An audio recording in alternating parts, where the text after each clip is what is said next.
На авиошоуто по случай 100 годишната на българската авиация се правят и много демонстрации на нови летателни апарати.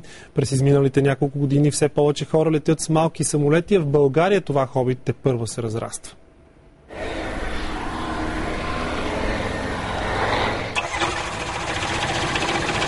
Годишнината от българската авиация и повод да се изпробват нови модели самолети, като този.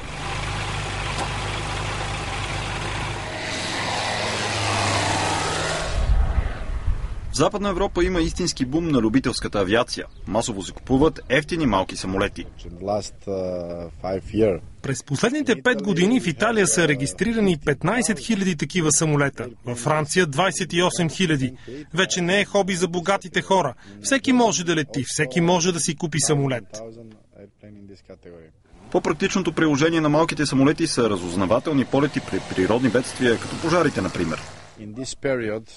Много се използват от специализирани организации за контрол на пожароопасните зони, особено през летните горещини на местата с гъсти гори. В България за сега има 30 на регистрирани малки самолети. В момента се доизработва и законовата рамка за улесняване на летенето. Спънката в момента е, че доста хора искат да си закупат, но изчакват тук в рамките на още 1-2 месеца окончателно да се пуснат наредбите от главна дирекция ГДГВ гражданско въздухоплаване. Закона се промени в добра посока за леката авиация. Малките самолети и други летателни апарати вече могат да летят на височина до 3000 метра без да пускат предварителен летателен план.